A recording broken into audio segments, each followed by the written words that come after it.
children, Mr. Conway here. Now today I'm going to be reading chapters 9 and 10 of Lemony Snicket's The Bad Beginning, which is book 1 of a series of unfortunate events. Now, just as a quick recap from the previous chapters, the Baudelaire children have finally discovered Count Olaf's secret plot, which was to marry Violet in order to gain access to her wealth of money. Violet and Klaus said, "We are not going to be participating in this play, we're going to go away." Count Olaf said, "You must do my play. Wouldn't it be a shame if Sonny, the little baby, goes missing?" It was at that point Violet and Klaus realised they were being blackmailed. Chapter 9. "Yes," Count Olaf continued, "it certainly is strange to find a child missing, and one so small and so helpless." "Where's Sonny?" Violet cried. "What have you done with her?" Count Olaf continued to speak as if he had not heard Violet. "But then again, one sees strange things every day. In fact, if you two orphans follow me out to the backyard, I think we will all see something rather unusual." The Baudelaire children didn't say anything, but followed Count Olaf through the house and out the back door. Violet looked around the small, scraggly yard in which she had not been in since she and Klaus had been forced to chop wood. The pile of logs they had made was still lying there, untouched, as if Count Olaf had merely made them chop logs for his own amusement, rather than for any purpose. Violet shivered, still in her nightgown, but she gazed here and there. She saw nothing unusual. "You're not looking in the right place," Count Olaf said. "For children who read so much, you two are remarkably unintelligent." Violet looked over in the direction of Count Olaf, but could not meet his eyes. The eyes on his face, that is. She was staring at his feet and could see the tattooed eye that had been watching the Baudelaire orphans since the troubles had all begun. Then her eyes travelled up Count Olaf's lean, shabbily dressed body, and she saw that he was pointing up with one of his scrawny hands. She followed his gesture and found herself looking at the forbidden tower. It was made of dirty stone with only one lone window, and just barely visible in the window was what looked like a birdcage. "Oh no," Klaus said in a small, scared voice, and Violet looked again. It was a birdcage, dangling from the tower window like a flag in the wind, but inside the birdcage she could see a small and frightened Sonny. When Violet looked closely, she could see there was a large piece of tape across her sister's mouth and ropes around her body. She was utterly trapped. "Let her go," Violet said to Count Olaf. "She has done nothing to you. She is an infant." "Well now," Count Olaf said, sitting on a stump, "if you really want me to let her go, I will. But surely even a stupid brat like you might realise that if I let her go, or more accurately, if I ask my comrade to let her go, poor little Sonny might not survive the fall down to the ground. That's a 30-foot tower, which is a very long way for a very little person to fall, even when she's inside the cage. Hey, but if you insist..." "No," Klaus said. "Don't." Violet looked into Count Olaf's eyes and then at the small parcel that was her sister, hanging from the top of the tower and moving slowly in the breeze. She pictured Sonny toppling from the tower and onto the ground, pictured her sister's last thoughts being ones of sheer terror. "Please," she said to Olaf, feeling tears in her eyes. "She's just a baby. We'll do anything, just don't harm her." "Anything?" Count Olaf asked, his eyebrows raising. He leaned in toward Violet and gazed into her eyes. "Anything? Would you, for instance, consider marrying me during tomorrow night's performance?" Violet stared at him. She had an odd feeling in her stomach, as if she were the one being thrown from a great height. The really frightening thing about Olaf, she realised, was that he was very smart, after all. He wasn't merely an unsavoury drunken brute, but an unsavoury, clever drunken brute. "Well, while you were busy reading books and making accusations," Count Olaf said, "I had one of my quietest, sneakiest assistants skulk into your bedroom and steal little Sonny away. She's perfectly safe, for now. But I consider her to be a stick behind a stubborn mule." "Our sister is not a stick," Klaus said. A stubborn mule, Count Olaf explained, does not move in the direction its owner wants it to. In that way, it's like you children. You who insist on mucking up my plans. Any animal owner will tell you that a stubborn mule will move in the proper direction if there is a carrot in front of it and a stick behind it. It will move forward, it will move toward the carrot because it wants the reward of food, and away from the stick because it does not want the punishment of pain. Likewise, you will do what I say to avoid the punishment of the loss of your sister, and because you want the reward of surviving the experience. Now, Violet, let me ask you again. Will you marry me? Violet swallowed and looked down at Count Olaf's tattoo. She could not bring herself to answer. Come now, Count Olaf said, his voice faking a word which here means feigning.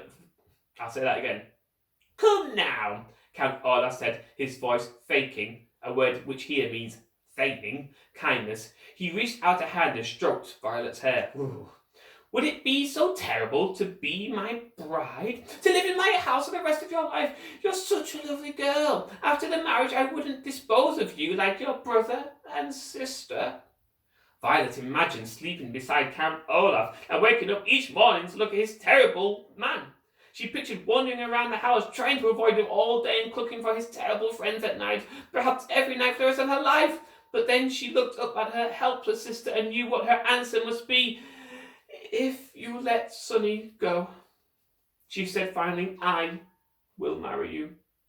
I will let Sonny go, Count Olaf answered, after tomorrow night's performance. In the meantime, she will remain in the tower for safekeeping. And, as a warning, I will tell you that my assistants will stand guard at the door to the tower's staircase in case you are getting any ideas.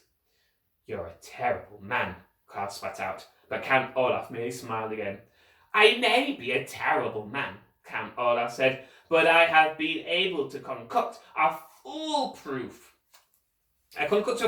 way of getting your fortune, which is more than you've been able to do. With that, he began to stride toward the house. Remember that, orphans, he said. You may have read more books than I have, but it didn't help you gain the upper hand in this situation. Now, give me that book, which gave you such grand ideas, and do the chores I assigned you. Klaus sighed and relinquished a word which he means gave to Count Olaf, even though he didn't want to, the book of nuptial law. He began to follow Count Olaf into the house, but Violet stayed still as a statue. She hadn't been listening to the last part of the speech. She hadn't been listening to that last part of Count Olaf's speech. Shall I read that again, children? She hadn't been listening to that last speech of Count Olaf's, knowing it would be full of the usual self-congratulatory nonsense and despicable insults. She was staring at the tower, not at the top, where her sister was dangling, but the whole length of it. Klaus looked back at her and saw something he hadn't seen in her for quite some time. To those who hadn't been around Violet long, nothing would have seemed unusual, but those who knew her well knew that when she tied her hair up in a ribbon to keep it out of her eyes, it meant that the gears and levers of her inventing brain were whirring at top speed. Chapter 10. That night, Klaus was the Baudelaire orphan sleeping fitfully in the bed, and Violet was the Baudelaire orphan staying up working by the light of the moon. All day the two siblings had wandered around the house, doing the assigned chores and scarcely speaking to each other. Klaus was too tired and despondent to speak, and Violet was holed up in the inventing area of her mind, too busy planning to talk. When night approached, Violet gathered up the curtains that had been Sonny's bed and brought them to the door to the tower stairs, where the enormous assistant of Count Olaf's, the one who had looked neither like a man nor a woman, was standing guard. Violet asked whether she could bring the blankets to her sister to make her feel more comfortable during the night. The enormous creature merely looked at Violet with its blank white eyes and shook its head, then dismissed her with a silent gesture. Violet knew, of course, that Sonny was too terrified to be comforted by a handful of draperies, but she hoped that she would be allowed a few moments to hold her and tell her that everything would turn out all right. Also, she wanted to do something known in the crime industry as casing the joint. Now, casing the joint means observing a particular location in order to formulate a plan. For instance, if you are a bank robber, although I hope you are not, You might go to the bank a few days before you plan to rob it, perhaps wearing a disguise. You would look around the bank and observe security guards, cameras, and other obstacles, so you could plan how to avoid capture or death during your burglary. Violet, a law-abiding citizen, was not planning to rob a bank, but she was planning to rescue Sunny, and was hoping to catch a glimpse of the tower room in which her sister was being held prisoner, so as to make her plan more easily. But it appeared that she wasn't going to be able to case the joint after all. This made Violet nervous as she sat on the floor by the window, working on her invention as quietly as she could. Violet had very few materials with which to invent something, and she didn't want to wander around the house looking for more for fear of arousing suspicion of Count Olaf and his troop. But she had enough to build a rescuing device. Above the window was a sturdy metal rod from which the curtains hung, and Violet took it down. Using one of the rocks Olaf had left in a pile in the corner, she broke the curtain rod into 2 pieces. Then she bent each piece of the rod into several sharp angles, leaving tiny cuts on her hand as she did so. Then Violet took down the painting of the eye. On the back of the painting, as on the back of many paintings, was a small piece of wire to hang on the hook. She removed the wire and used it to connect the two pieces together. Violet had now made what looked like a large metal spider.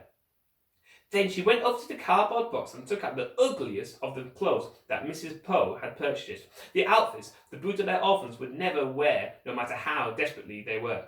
Working quickly and quietly, she began to tear these into long, narrow strips, and to tie each of these strips together. Among Violet's many useful skills was a vast knowledge of different types of knots. The particular knot she was using was called the Devil's Tongue. A group of female Finnish pirates invented it back in the 15th century and named it the Devil's Tongue because it twisted this way and that in a most complicated and eerie way. The Devil's Tongue was a very useful knot, and when Violet tied the cloth strips together end to end, it formed a sort of rope. As she worked, she remembered something her parents had said to her when Klaus was born, and again when they brought Sunny home from the hospital. "You are the eldest Baudelaire child," they had said kindly but firmly, "and as the eldest it will be always your responsibility to look after your younger siblings. Promises that you will always watch out for them and make sure they don't get into trouble." Violet remembered her promise, and the thought of Klaus, whose bruised face still looked sore, and Sunny dangling from the top of the tower like a flag, and began working even faster. Even though Count Olaf was of course the cause of all this misery, Violet felt as if she had broken her promise to her parents and vowed to make it right. Eventually, using enough of the ugly clothing, Violet had a rope that was, she hoped, just over 30 feet long. She tied one end of it to the metal spider and looked at her handiwork. What she had made was called a grappling hook, which is something used for climbing up the sides of buildings, usually for a nefarious purpose. Using a metal end to hook onto something at the top of the tower, and the rope to aid her climb. Violet hoped to reach the top of the tower, untie Sunny's cage, and climb back down. This was, of course, a very risky plan, but both because it was dangerous and because she had made a grappling hook herself, instead of purchasing one at a store that sold such things. But a grappling hook was all Violet could think of to make without a proper inventing laboratory, and time was running short. She hadn't told Klaus about her plan because she didn't want to give him false hope. So, without waking him, she gathered up her grappling hook and tiptoed out of the room. Once outside, Violet realized her plan was even more difficult than she had thought. The night was quiet, which would mean she would have to make particularly no noise at all. The night also had a slight breeze, and when she pictured herself swinging in the breeze, clinging to a rope made of ugly clothing, she almost gave up entirely. And the night was dark, so it was hard to see where she could toss the grappling hook and have the metal arms hook onto something. But, standing there shivering in her nightgown, Violet knew she had to try. Using her right hand, she threw the grappling hook as high and as hard as she could, and waited to see if it would catch onto something. Clang! The hook made a loud noise as it hit the tower, but it didn't stick to anything, and came crashing back down, her heart pounding. Violet stood stock still, wondering if Count Olaf or one of his accomplices would come and investigate. But nobody arrived. After a few moments, and Violet, swinging the hook over her head like a lasso, tried again. Clang! Clang! The grappling hook hit the tower twice as it bounced back down to the ground. Violet waited again, listening for footsteps, but all she heard was her own terrified pulse. She decided to try one more time. Clang! The grappling hook hit the tower and fell down again, hitting Violet hard in the shoulder. One of the arms tore her nightgown and cut through her skin, biting down on her hand to keep her from crying out of pain. Violet felt the place in her shoulder where she had been struck, and it was wet with blood. Her arm throbbed in pain.